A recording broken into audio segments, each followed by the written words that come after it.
What's going on, guys? HotSauceZee here. So, admittedly, I just made a video detailing all of the different things that are in Update 6.2, just going through them line by line, but I decided I didn't like that, and I wanted to do a video that was a little bit different for the update patch notes that were just released today. Instead of going line by line and reading what's in the patch notes, I'll save y'all the boredom and let y'all just read the full thing in its entirety over on Reddit by linking to it down in the description below. So what is Update 6.2 going to do for Battlefield 5 and its players? Well, the biggest thing is probably the fact that we're getting pretty much a revert back to the weapon balance that we had in Update 5.0.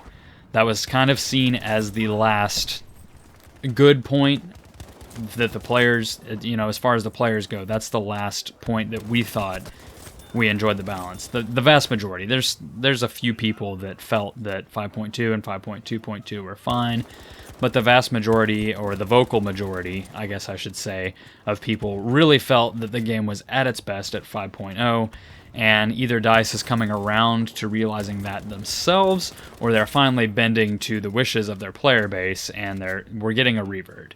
They are keeping some of the things that they liked a little bit, such as the damage drop-off at range. We're going to see a little bit more damage drop-off at range than we had in 5.0. But, for the most part, we're getting our guns back and the way they felt. And I think that's a huge plus, and that in and of itself is going to probably bring me back into playing the game a lot more.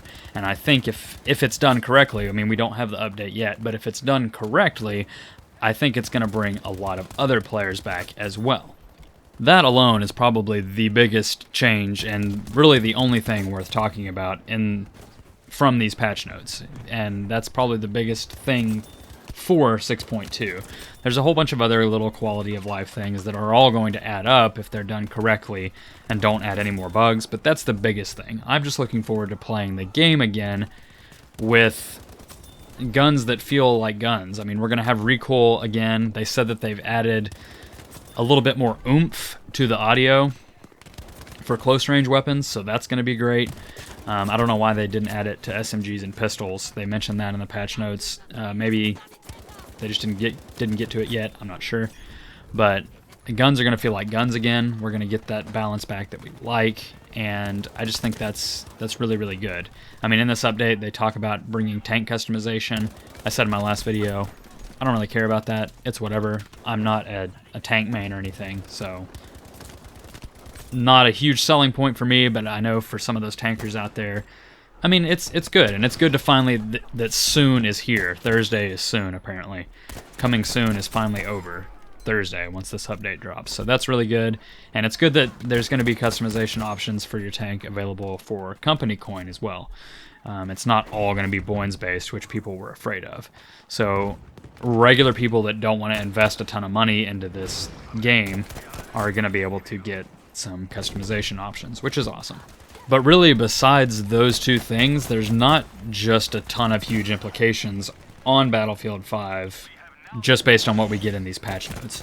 It's not really a whole bunch of stuff that we didn't already know. They do mention a mysterious, or kind of a cliffhanger thing in the part about Wake Island. They say that players need to be careful around the large fuel tanks.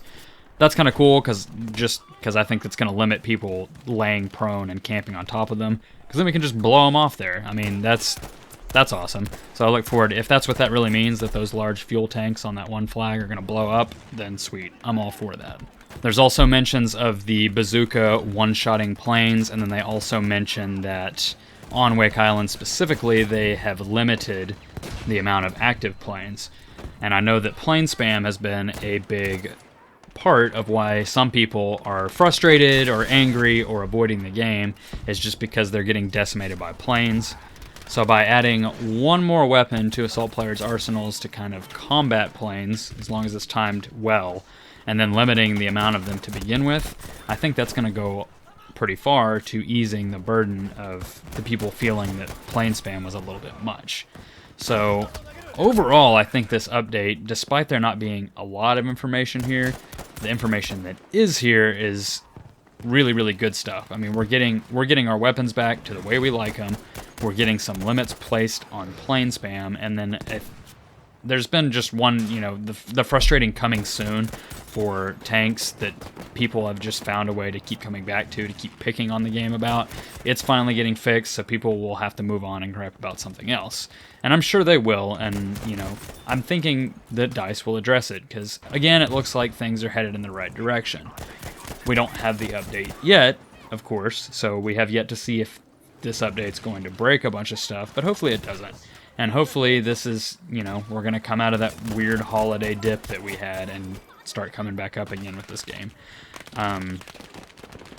If you follow me on Twitter, you know that I have taken a break from Battlefield 5 due to some frustrations that I was having with the game, mainly vehicle spam and balance issues.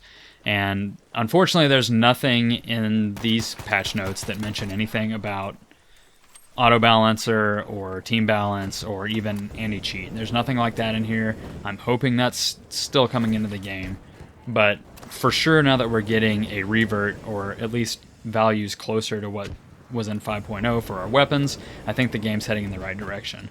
If they've got anti-cheat and balance on their mind for the next update, or maybe even the one after that, I think this game can really get into a good state before that next Battlefield releases. But anyway, I guess that's about it. I just wanted to really just talk about the main ideas and kind of overall picture implications rather than just go line by line. And I think those are the key points of what's coming in 6.2 and what we have to look forward to. So again, be sure to check out the full patch notes so you can kind of get an idea for yourself on some of the things that I didn't mention or forgot to mention. And as always, I appreciate you stopping in and watching the video. If you enjoyed it, I do encourage you to consider subscribing to the channel so you can catch a few more of my videos, and, I'd be happy to have you here. I'm HotSauceZee. I hope to see you guys on the next video or out there on the battlefield for the new update 6.2 on Thursday.